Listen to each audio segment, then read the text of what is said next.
Glória a Deus. Irmãos, boa noite a todos. Shalom a todos, aqueles que eu não cumprimentei ainda, que estão entrando. Agradeço a todos que estão aqui conosco, né, que compartilham os nossos vídeos e compartilham também aquilo que o Senhor tem falado ao coração de cada um através desse ministério. E hoje à tarde nós tivemos uma ministração poderosa e peço que vocês compartilhem essas mensagens, que vocês assistam essas mensagens. Tenho certeza que será edificante. Ontem também tivemos, né, um curso, né, a última parte do curso, que foi, para mim, foi tremendo aquela aula. Né? Se você ainda não assistiu, daqui a um pouco ela vai estar aí no YouTube também. Assista. Tenho certeza que vai edificar muito a fé de vocês. Irmãos, hoje eu queria falar sobre um assunto que nós temos que ter isso gravado no nosso coração e temos que ter a plena certeza disso em nós. Por quê? Porque vai fazer total diferença na nossa caminhada, que é autoridade. Amém? E só que essa autoridade eu quero trazer aqui para os irmãos, não quero me referir à autoridade da igreja, né? Os pastores ou aquele que tem, né, algum nome, digamos assim, algo, alguma posição, enfim. A autoridade que eu quero me referir aos irmãos e trazer esse alerta é a autoridade que cada um de nós carregamos. É sobre esse tipo de autoridade que hoje eu quero trazer esse assunto. E claro, que eu vou fazer aqui, né, eu tenho bastante texto para ler, mas eu quero construir uma base bem sólida, que no final vocês vão perceber o quanto desconhecer dessas coisas que nós vamos falar aqui vai interferir diretamente na nossa autoridade nas questões espirituais e também nas questões de propósitos no Senhor. Amém? Vamos continuar com o nosso texto base, ao qual nós já vemos batendo vários dias aí, né? Algum tempo, que está lá em Oséias, né? Vocês já estão até decoraram esse texto, que é Oséias 4:6, que ele vai falar: o meu povo é destruído, né, por falta de conhecimento, porque tu rejeitaste o conhecimento. Também eu te rejeitarei, para que tu não sejas sacerdote diante de mim. Visto que te esqueceste da lei do teu Deus, também eu me esquecerei dos teus filhos. Isso aqui é um texto muito forte, irmãos. Muito forte. Amém? Só que aí agora eu quero trazer um texto lá em Tiago, ao qual nós temos um respaldo a respeito desse texto. Para quê? Porque, irmãos, para que a gente não fique com falta desse conhecimento, ou com falta da sabedoria, ou de conhecer as coisas de Deus. Amém? Então, abra comigo lá em Tiago, capítulo 1, a partir do versículo 5. Tiago, capítulo 1, a partir do versículo 5. Ele vai dizer assim: se algum de vós tem falta de sabedoria, peça a Deus, que a todos os homens dá liberalmente. Olha só, sem acepção, e lhe será concedida. Ou seja, o Senhor não fica olhando se você tem um cargo, se você é um novo na fé ou se você é um dinossauro na fé. Irmãos, ele vai te conceder. Ele só não vai te conceder se você não pedir. Mas aqui a Bíblia é clara. Peça. Mas agora também tem uma condição para que esse conhecimento, essa sabedoria chegue a você.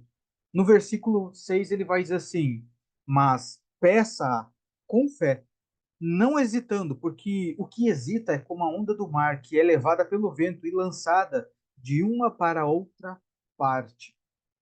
Não pense tal homem que receberá alguma coisa do Senhor. O homem indeciso é instável em todos os seus caminhos. Ou seja, por isso que a Bíblia diz, né, que nós pedimos, pedimos e não recebemos. Será que o muito pedir nosso não está caindo aqui na falta de fé? Falta de realmente crer naquilo que estamos pedindo? Porque ele é muito claro. Se você pedir, você vai receber. Porém, tem uma questão: peça com fé. Se você não pede com fé, ele é muito claro aqui no versículo 6. Tal homem não receberá nada do Senhor, porque é instável. Ou seja, quando você pede algo para o Senhor já duvidando, irmãos, tenha certeza de uma coisa: você não vai receber. Se você pedir duvidando, não recebe. Agora, se você pede ao Senhor crendo que você recebeu dele, pode ter certeza que ele vai te dar liberalmente. Amém? Aqui o Senhor já está nos instruindo. Olha que poderoso, irmãos. Ao mesmo tempo que ele já nos diz: se você tem falta de sabedoria, peça ao Senhor. No versículo seguinte, ele já te ensina a forma de pedir. Ou seja, ele te dá a dica: olha, se você não tem, me peça. Mas já vou te dizer, faça dessa forma. O Senhor já te instrui. Veja, irmão, que na verdade a sabedoria já vem logo em seguida, porque ela vem através de uma instrução. Se você pedir para qualquer outra pessoa, como é que eu faço para adquirir sabedoria? O que as pessoas vão dizer? Ah, leia muitos livros. Ela vai te dar muitas saídas terrenas, mundanas, mas nenhuma delas vai te dizer para recorrer ao Senhor. Ou seja, você já adquiriu a sabedoria sem perceber, porque o Senhor já te instruiu. Você vai dizer assim: não, você tem que pedir para o Senhor.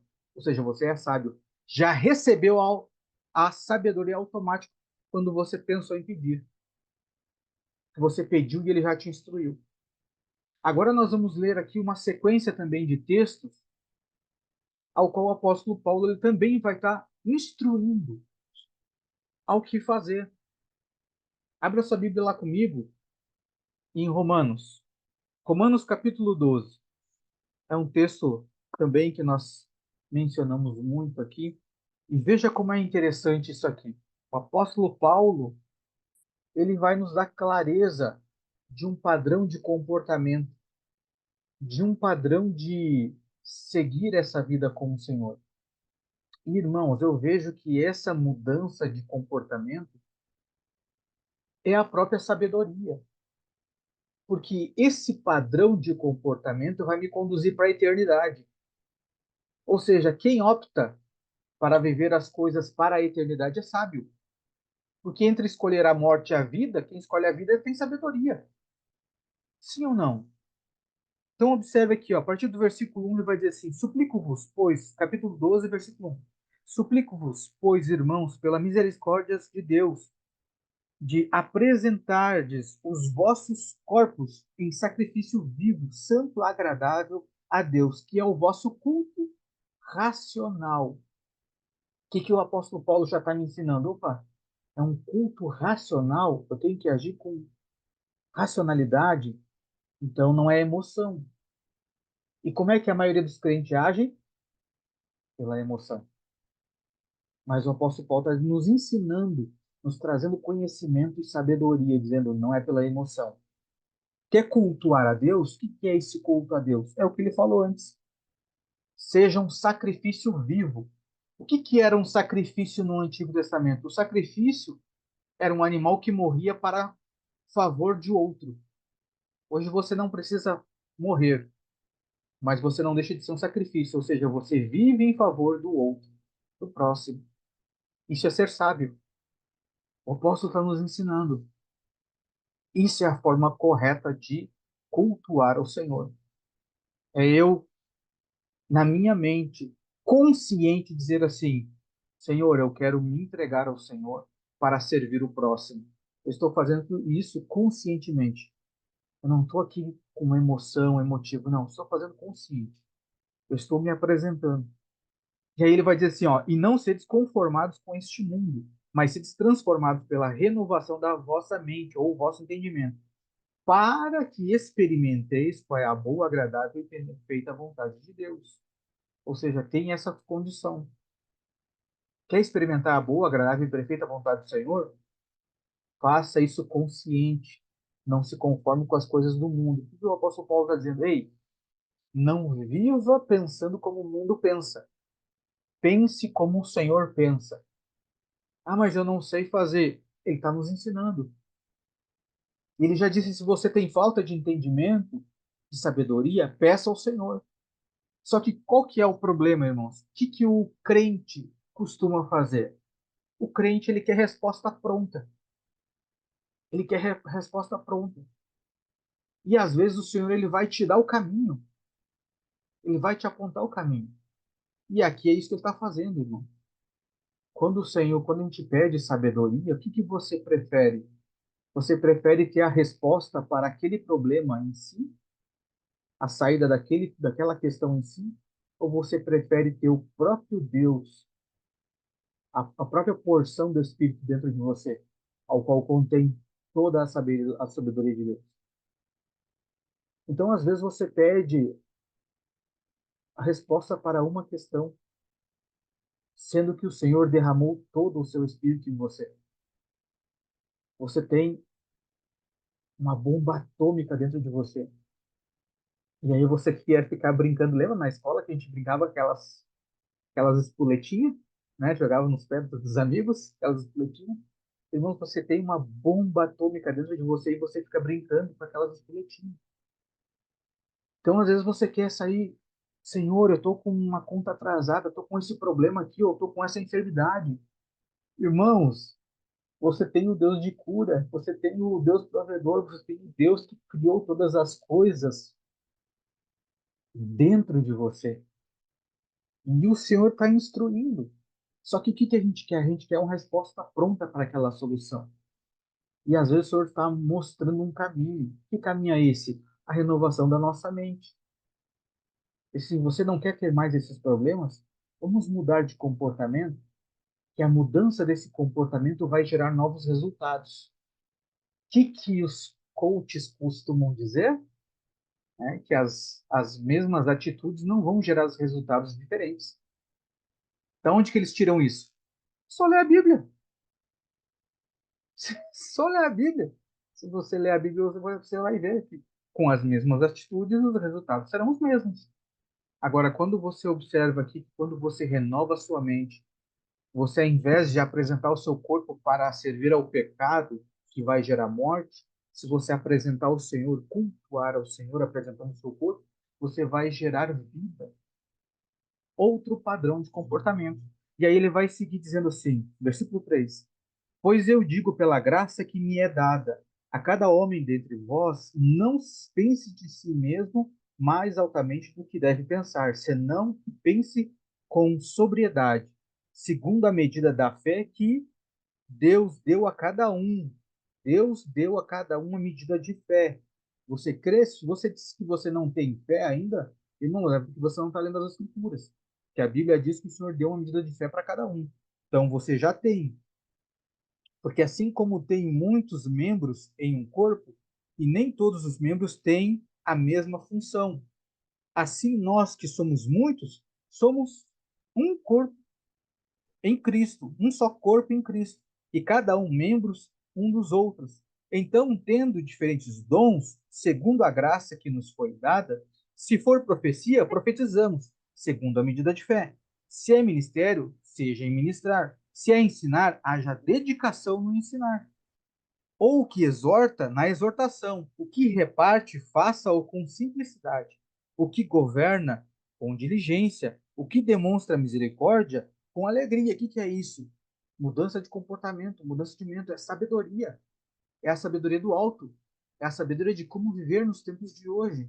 E o que que a Fábio veio trazendo hoje à tarde? Será que nós temos usado as ferramentas que nós temos em mãos para apontar para Cristo? O que que ele está dizendo aqui? Nós somos membros de um corpo. Então, irmãos, nem todo mundo aqui vai profetizar. Nem todo mundo aqui vai ter esse dom de cura. Claro que você pode orar por cura, mas busque no Senhor qual é o dom, a ferramenta que ele te deu. Trabalhe nisso. Faça. O que que você está fazendo? Fazendo o que você não fazia. Se antes você não empunhava as mãos para curar alguém, agora você está fazendo, você está agindo com sabedoria. Antes você trabalhava para as trevas, agora você está trabalhando para a luz. Isso é ser sábio. Você está edificando para a eternidade. 9. O amor seja sem hipocrisia. Aborrecei o que é mal e apegai-vos ao que é bom. Sedes amigável, afeiçoados uns aos outros com amor fraternal, preferindo-vos em honrar uns aos outros. Não sejais negligentes nas atividades, ferventes no Espírito, servindo ao Senhor. Regozijai-vos na esperança em Cristo. Sedes pacientes na tribulação, perseverai na oração. Quem tem visto os frutos aí da oração? Compartindo a necessidade dos santos, sede dados à hospitalidade, abençoai os que vos perseguem, abençoai e não amaldiçoai, ou seja, antes você amaldiçoava quem te perseguia, esse era um comportamento de antes, mas você sendo sábio se comporta agora, transformou sua mente, vai se comportar diferente. Regozijai-vos, 15, regozijai-vos com os que se regozijam e chorai com os que choram. Tende o mesmo pensamento um para com os outros. Não aspireis posição, mas identificai-vos com os humildes. Não sejais sábios em seus próprios conceitos. Não retribuas a nenhum homem mal por mal. Procurai as coisas honestas à vista de todos os homens. Se for possível, no que depender de vós, vivei em paz com todos os homens. Amados, não vos vingueis a vós mesmos, mas dai lugar à ira, porque está escrito: a vingança é minha, eu recompensarei, diz o Senhor. Portanto, se o teu inimigo tiver fome, alimenta-o. Se ele tiver sede, dai-lhe de beber, porque fazendo isso, amontoarás brasas de fogo sobre a sua cabeça. Se você não sabe de onde vêm essas brasas, irmãos, essas brasas estão debaixo do altar do Senhor. Amém? Então fica a dica para ver qual é o lugar que o Senhor quer te levar. Qual é o lugar que você irá se você viver nesse padrão de sabedoria, nesse padrão do reino, das coisas do alto. Amém? Glória a Deus. Agora, por que que muitas vezes, irmãos, nós não conseguimos desempenhar tudo isso? Por que que nós não conseguimos viver dessa forma? Porque muitas vezes nós desconhecemos aquilo que nós já recebemos, ou aquilo que os apóstolos, aquilo que o Senhor tem nos ensinado. Porque veja, irmãos, olha só, às vezes você pede a sabedoria para o Senhor, amém? E aí quando você pede a sabedoria, você acha que o Senhor vai te dar o conhecimento de uma questão. Porém, quando você pede sabedoria, o Senhor ele vai te derramar do Espírito dele. E esse Espírito vai resolver uma porção de coisas que está errada na nossa vida. Às vezes nós estamos enxergando uma só. Então, o que que falta, irmãos, às vezes? Nós desconhecemos daquilo que o Senhor já nos deu. Esse é o problema. Quando eu desconheço daquilo que eu já recebi, não tem como eu mudar o meu comportamento, a minha mente. Como que eu vou saber que eu estou fazendo errado se eu não saber o que que é certo? Como que eu vou saber que eu não posso pagar mal com mal se alguém não me destruir? Só que o Senhor já derramou do Espírito. E muitas vezes nós não compreendemos esse derramar do Espírito dele em nós. Porque quando você observa aqui as Escrituras, irmão, você vai ver que Jesus ensinava os seus discípulos. Só que ele ensinava pelo poder do Espírito. A própria Bíblia diz que o Espírito veio sobre Jesus e ficou sobre ele. Aí Jesus sobe. E esse mesmo Jesus envia o próprio Espírito. Ou seja, o professor é o mesmo. O mesmo Espírito que ensinava através de Jesus agora está em cada um de nós. O professor é o mesmo. Só que muitas vezes nós queremos as respostas prontas. E o que a gente ouvia muitas vezes dos professores? A gente perguntava algo, o professor assim, procurei no livro.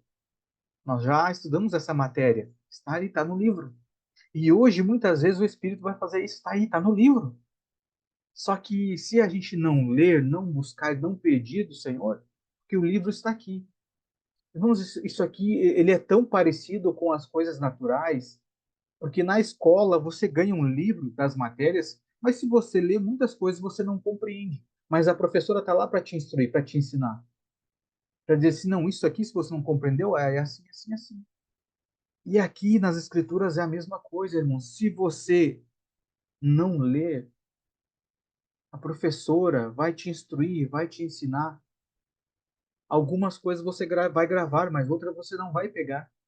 Por isso que os apóstolos aqui deixaram escrito, mudança de mente, comportamento, que foi falado sobre as festas, o exemplo dos homens que viveram na Bíblia. Irmãos, se a Bíblia aqui, ó, se só o Espírito Santo, claro que, irmãos, quero que você compreenda isso.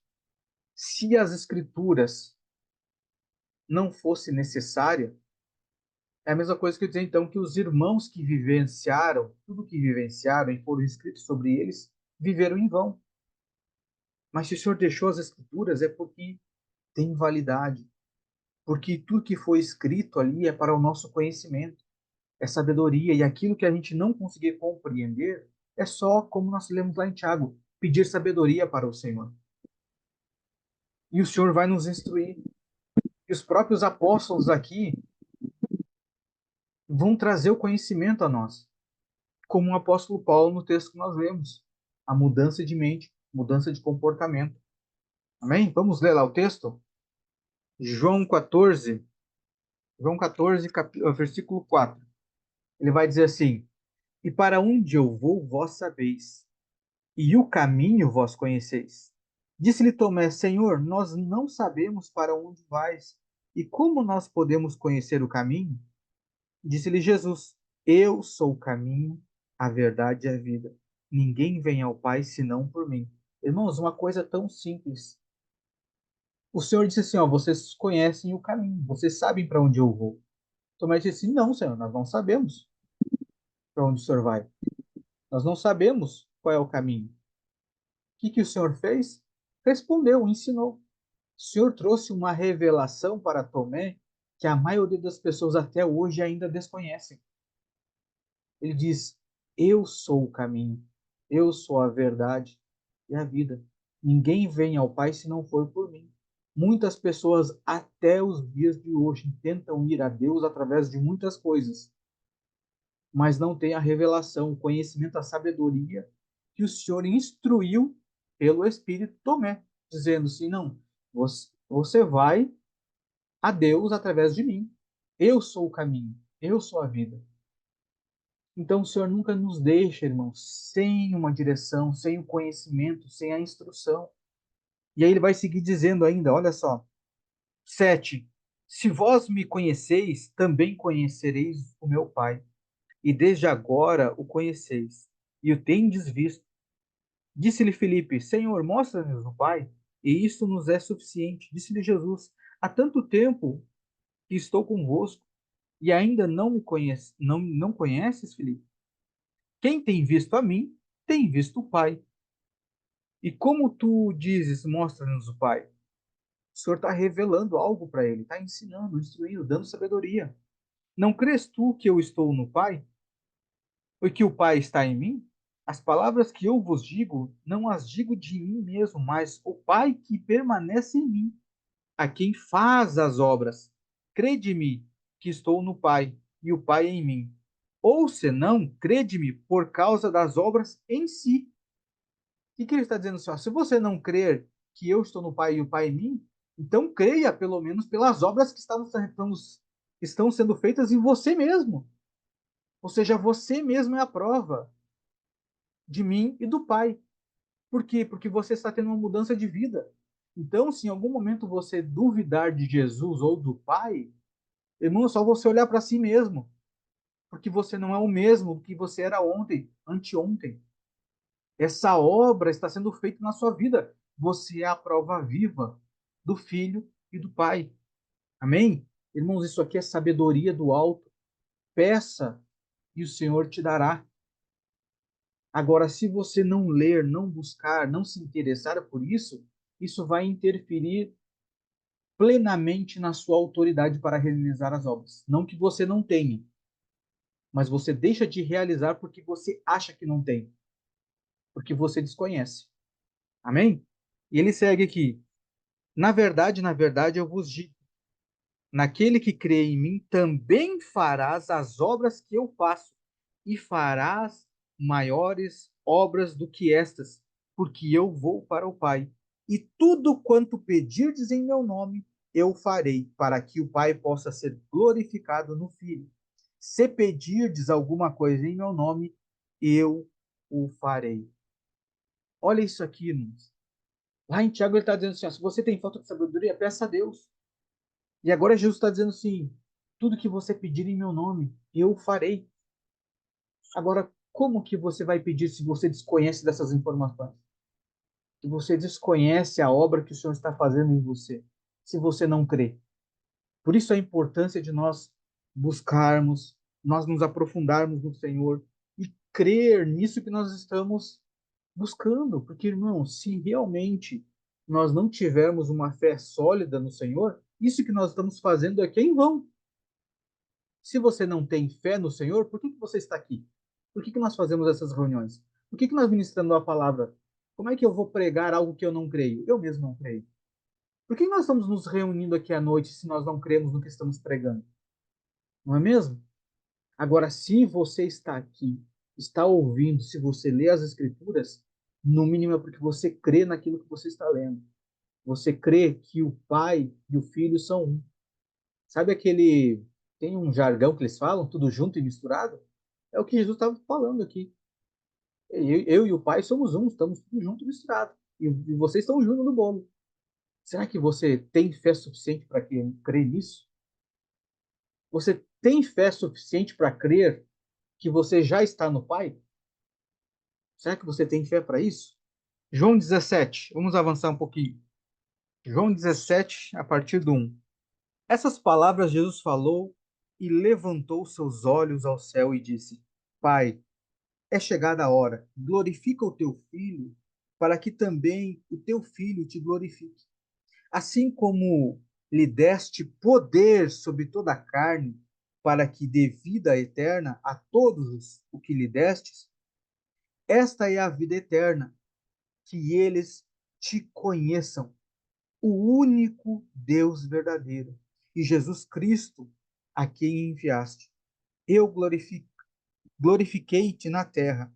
Eu completei a obra que me deste para fazer. E agora, ó Pai, glorifica-me com, contigo mesmo, com aquela glória que eu tinha contigo antes que o mundo existisse. Eu tenho manifestado o teu nome aos homens que do mundo tu me destes. Viu, irmãos? Eu tenho manifestado o teu nome aos homens que do mundo tu me destes. Ou seja, antes de Cristo você já pertencia a Deus. Creia nisso. Eles foram teus e tu deste a mim, e eles guardaram a tua palavra. Agora eles sabem que todas as coisas que me tens dado provêm de ti, porque eu lhe dei as palavras que tu me deste, e eles as receberam, e verdadeiramente souberam que eu saí de ti, e eles creram que tu me enviaste. 9. Olha só como você é alvo da oração do nosso Senhor Jesus Cristo. Ele diz assim: eu oro por eles, eu não oro pelo mundo. Olha Jesus, eu oro por eles, eu não oro pelo mundo, mas por aqueles que tu me destes, porque eles são teus. E todos os meus são teus, e os teus são meus, e eu sou glorificado neles. E agora eu não estou mais no mundo, mas eles estão no mundo. Eu vou para ti. Pai Santo, guarda em teu próprio nome aqueles que tu me destes, para que eles sejam um, assim como nós somos. Irmãos, creia. Jesus orou ao Pai, dizendo assim: ó, eles estão no mundo ainda, guarda eles. Irmão, se você não crê na sua oração, não tem problema, mas creia pelo menos na oração de Jesus. Jesus intercedeu por você para que Deus te guardasse. 12. Enquanto eu estava com eles no mundo, eu guardava-os em teu nome. Tenho guardado aqueles que tu me deste, e nenhum deles se perdeu, senão o filho da perdição, para que as escrituras pudessem se cumprir. E agora eu vou para ti. Estas coisas eu falo no mundo, para que eles tenham a minha alegria consumada em si mesmos. Eu dei-lhes a tua palavra, e o mundo os odiou, porque eles não são do mundo, assim como eu não sou do mundo. Eu não oro para que tu os tires do mundo, mas que tu os guardes do mal. Eles não são do mundo, assim como eu não sou do mundo. Santifica-os pela tua verdade, tua palavra é a verdade. Assim como tu me enviaste ao mundo também, eu os enviei ao mundo. E por causa deles eu santifico a mim mesmo, para que também eles sejam santificados pela verdade. E aqui ele continua: eu oro não somente por estes, ou seja, ele está falando a estes, aqueles que estavam presentes com Jesus naquele momento. Mas ele vai dizer assim, mas também por aqueles que pela sua palavra hão de crer em mim, ou seja, nós que cremos no nosso Senhor Jesus, para que todos sejam um, como tu, ó Pai, está em mim e eu em ti, que também eles sejam um em nós, para que o mundo creia que tu me enviaste. E olha só, e dei-lhes a glória que tu me deste. Irmãos, ele disse assim, ó, dei-lhes, o Senhor já nos deu. A glória que o Pai tinha dado para o Filho, ele deu a nós, para que sejam um, como nós somos um. E neles, eu neles, e tu em mim, para que eles possam ser perfeitos em unidade, e para que o mundo conheça que tu me enviaste e que os amastes, assim como me amastes. Pai, eu desejo que onde eu estou estejam comigo também aqueles que me tens dado, para que eles vejam a minha glória, ao qual tu me destes. Porque tu me amastes antes da fundação do mundo. Ó Pai justo, o mundo não te conheceu, mas eu te conheci.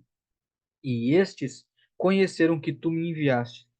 E eu lhes tenho declarado o teu nome e declararei que o amor com que tu me amastes possa estar neles e eu neles. Irmãos, isso aqui é para a gente sair dando glória.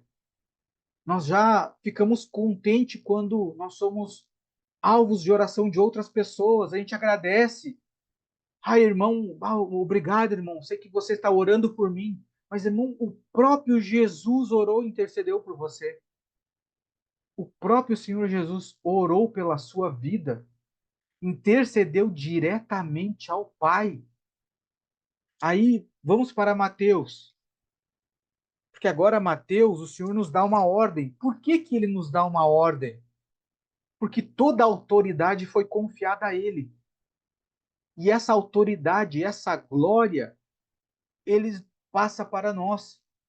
E ele vai dizer assim, lá em Mateus 18 ao 20, ele vai dizer assim: E Jesus veio e lhes falou, dizendo: Foi-me dado todo o poder no céu e na terra. Portanto, ide, ensinai a todas as nações, batizando-as em nome do Pai, do Filho e do Espírito Santo, ensinando-as a observar todas as coisas que eu vos tenho mandado. Mandado, não pedido, mandado. E eis que eu estou convosco sempre até o fim do mundo. Irmãos, o porquê que eu estou falando aqui sobre a questão da autoridade? Porque quando eu desconheço de tudo isso que eu já recebi através de Cristo Jesus, quando eu não tenho certeza, é como lá em Tiago. Eu sou aquele homem que é levado como o vento de um lado para o outro. E tudo que eu peço eu não recebo. Por quê? Porque eu não peço com fé. E quando peço, peço duvidando.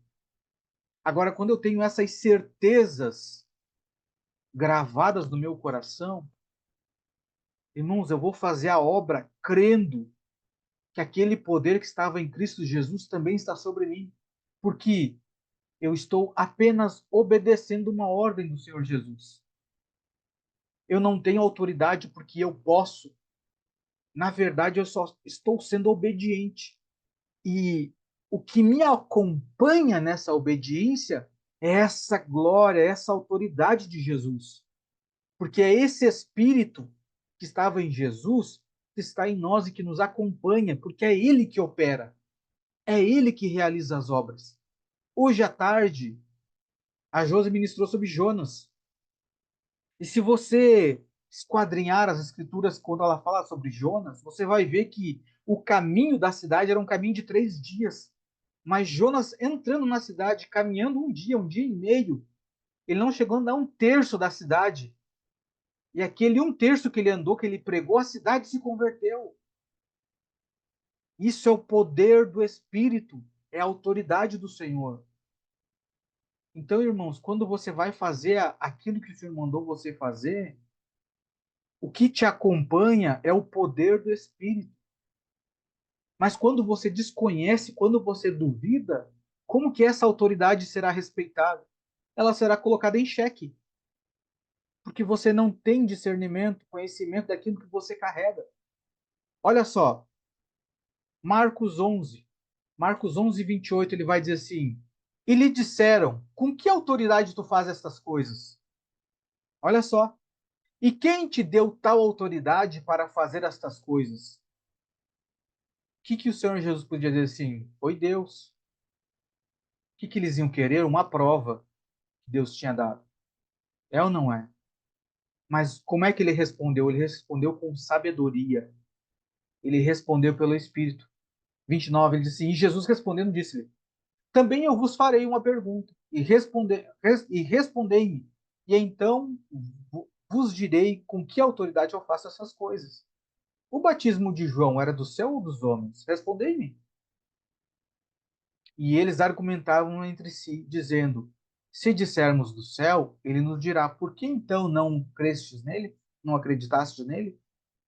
Mas se disserdes dos homens, eles temeriam o povo, porque todos os homens verdadeiramente tinham João como um profeta. E eles respondendo, disseram a Jesus: Nós não podemos dizer. E Jesus lhes respondeu: Nem eu vos digo com que autoridade faço essas coisas. Está vendo a diferença, irmão? Você agir com sabedoria, do alto, instruído pelo Espírito. Mas se nós, com uma forma humana, que ele disse, não, mas eu fui ungido em tal igreja. Não, você não precisa se justificar.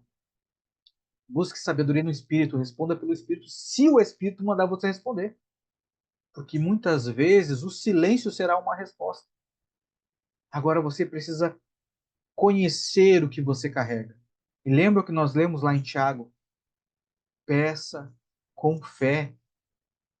Peça com fé.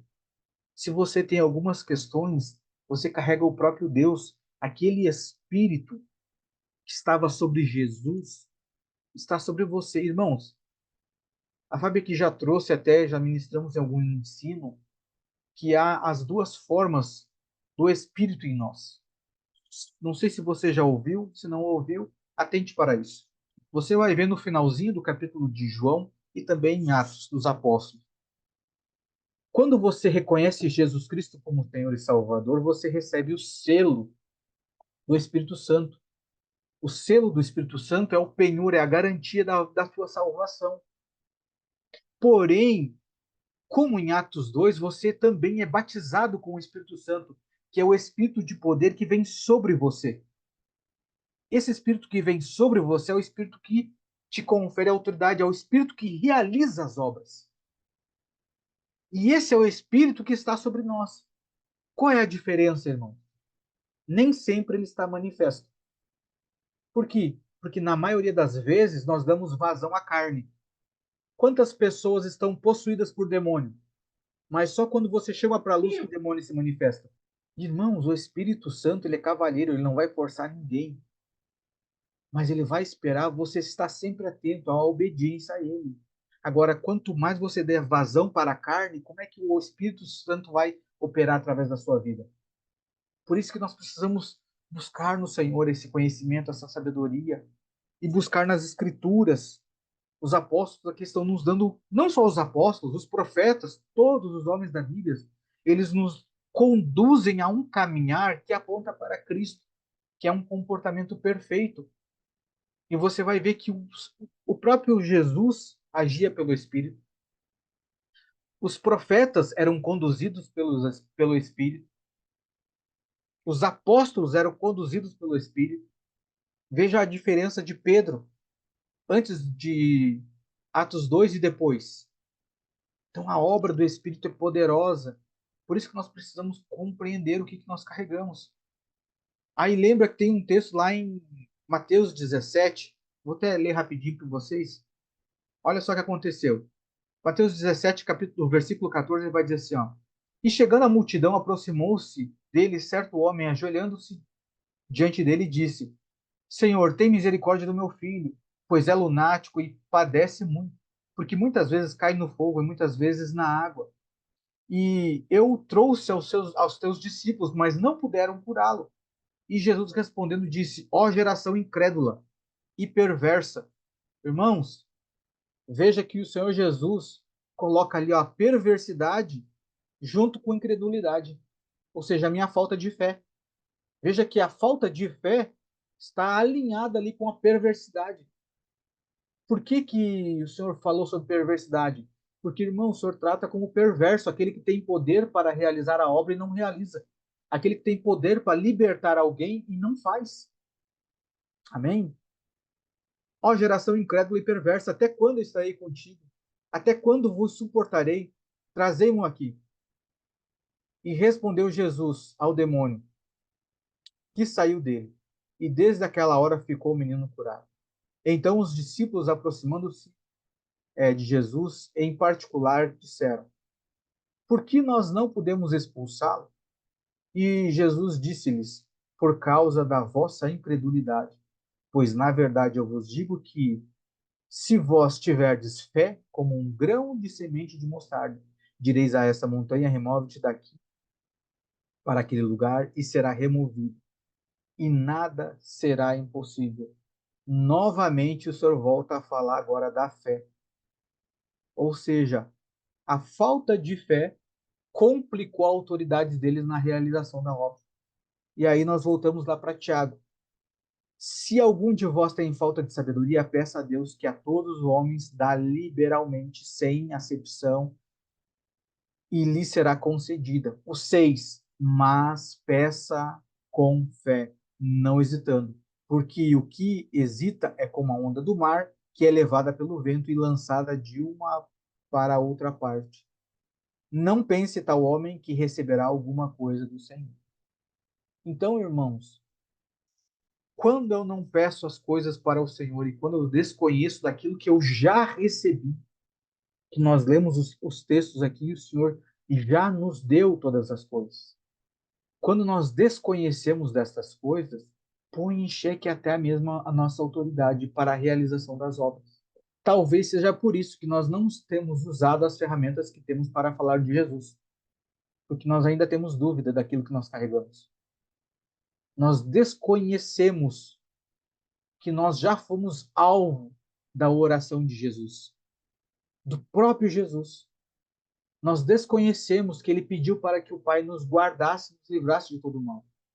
Ele não disse assim: Pai, tira eles do mundo. Não, guarde eles lá. Por quê? Uma pré-figura do dilúvio. O Senhor não tirou Noé do dilúvio, o Senhor livrou ele no dilúvio. E assim somos nós. Então, irmãos, se você desconhece, busque no Senhor. Ah, mas eu não sei para que foi chamado. Bom, um chamado você já tem. Mateus 28. Faça discípulos, porque autoridade para isso você tem. Você carrega o Espírito. Amém? Outra coisa que nos foi dada e que nós nos beneficiamos até hoje é o corpo de Cristo. Então, irmãos, eu não posso ter fé para comer um pão e pensar que é o corpo de Cristo, mas eu não tenho fé suficiente para saber que o Senhor pode me curar, que o Senhor pode me transformar, que o Senhor pode me tirar profundezas do inferno, as mais profundas cadeias que Ele não pode me libertar. Eu não posso ter fé para algumas coisas e para outras não. Ah, mas eu ainda não cheguei nesse nível de fé. Peça para Deus. Ele diz aqui que Ele já nos deu uma medida de fé. Se essa medida de fé não está sendo suficiente para essa situação, faça como os discípulos. Senhor, aumenta a nossa fé. Eu tenho fé para algumas coisas, mas para essas próximas fases ainda não estou tendo. Então aumenta a minha fé. Só que às vezes, irmãos, quando nós pedimos algo para o Senhor, às vezes o Senhor vai nos retribuir nos pedindo algo. Eu vou dar um exemplo. Às vezes a gente vai pedir assim, Senhor, né, para quem vamos supor colocar uma situação. Se eu bebesse frequentando o bar, eu dizer assim, Senhor, me liberta dessa bebida. mas eu continuo indo no bar. O que o senhor vai fazer? Ele vai dizer, então, deixe de ir no bar. Só que o que a gente quer? Que o senhor retire as coisas com a mão. E muitas vezes o senhor nos pede algo de volta. Ah, senhor, discipula essa fulana, faz essa fulana mudar de vida. Aí ele vai dizer assim, então vai lá, discipule ela. Não é mesmo? Por quê? Por que que ele devolve para nós? Porque todo o Espírito dele já está derramado em nós.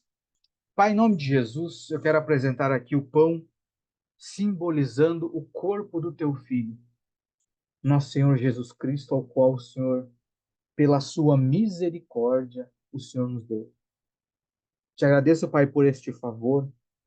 Peço, Pai, que o Senhor continue tendo misericórdia de nós, que o Senhor continue tendo paciência conosco e que o Senhor continue nos instruindo na tua palavra, no caminhar com Cristo. Que o Senhor possa aumentar a nossa fé. Que o Senhor possa, Pai, continuamente dar o seu conhecimento, a sabedoria que vem do alto.